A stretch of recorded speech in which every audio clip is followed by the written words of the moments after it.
संगीता राव और आप देख रहे हैं अनन्य राष्ट्रीय। शुरुआत करते हैं आज की बड़ी खबरों की।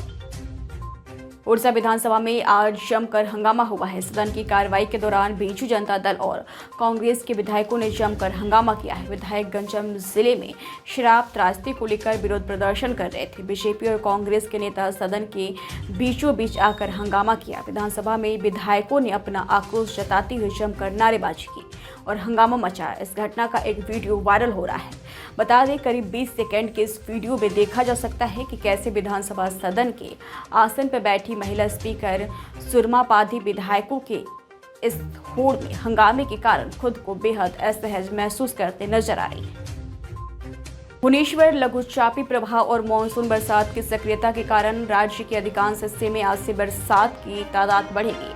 आगामी 27 अगस्त तक आज उत्तर ओडिशा तथा पश्चिम ओडिशा के कुछ हिस्सों में तेज बारिश के संकेत दिखाई दे रहे हैं। बता दें कि कटक का सर्वाधिक तापमान रहा 30.5 डिग्री सेल्सियस, भुवनेश्वर का सर्वाधिक तापमान 29 डिग्री सेल्सियस रहा तथा संबलपुर शहर का सर्वाधिक तापमान रहा 30 डिग्री सेल्सियस।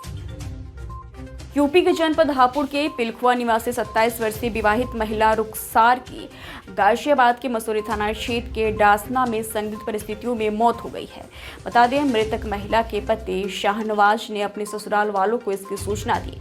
परिजनों ने मृतका रुखसार के शव को हापुड़ के पिलखुआ स्थित कब्रिस्तान में उसको दफना दिया था।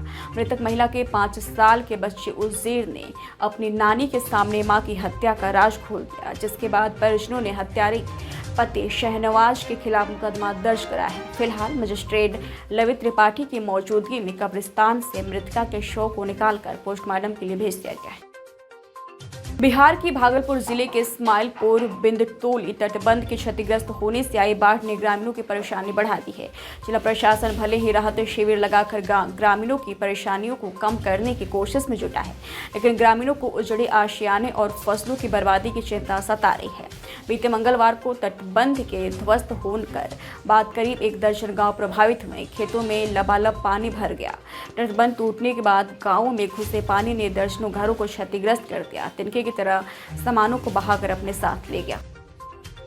मनीष सिसोदिया ने बीजेपी पर आरोप लगाते हुए कहा है कि अरविंद केजरीवाल को जेल में डालकर जानबूझकर सिविल और पानी की स्थिति खराब की जा रही है। इस दौरान त्रिनगर से आप विधायक प्रीति तोमर, पार्षद, वरिष्ठ नेता समेत बड़ी संख्या में कार्यकर्ता भी उनके साथ मौजूद रहे। इस मौके पर लोगों को संबोधित करते हुए मनीष सिसोदिया ने कहा है कि अभी मैं बाहर आया हूँ, जल्दी अरविंद केजरीवाल भी 1000 गुना हौसले के साथ बाहर आएंगे और सारे काम तेजी से करवाएंगे।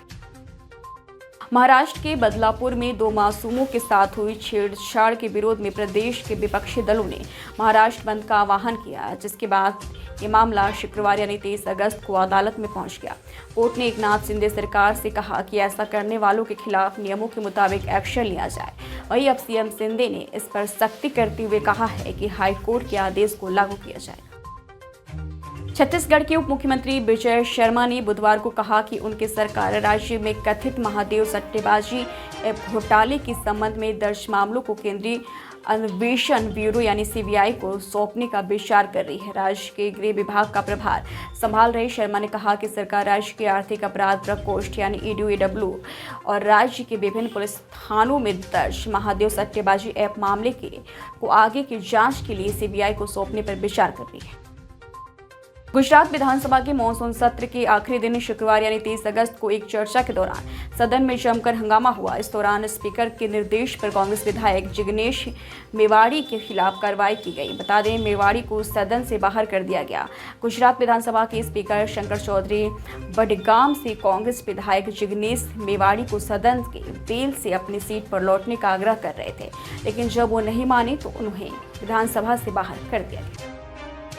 बीजेपी की युवा आक्रोश रैली में शामिल होने के लिए झारखंड बीजेपी के चुनाव प्रभारी और केंद्रीय मंत्री शिवराज सिंह चौहान गुरुवार को रांची पहुंचे। यहां उन्होंने सत्ताधारी सरकार पर निशाना साधते हुए कहा कि हेमंत सोरेन डरे हुए हैं, क्योंकि झारखंड को तो अराजकता की गर्त में उन्होंने झोंक दिया है। युवा न्याय मांगने आ रहे हैं। युवा कह रहे हैं कि आप ही ने 5000 लेकर 7000 बेरोजगारी भत्ता देने की बात की थी, नौकरियां देने की बात कही थी, आपने नहीं दी। अब जब युवा अधिकार मांगने आ रहा है तो हेमंत सोरेन सरकार डरी क्यों है। फिलहाल आज की खबरों में इतना ही। जल्दी हाजिर होंगे कुछ और बड़ी खबरों के साथ। तब तक के लिए दीजिए इजाजत। नमस्कार।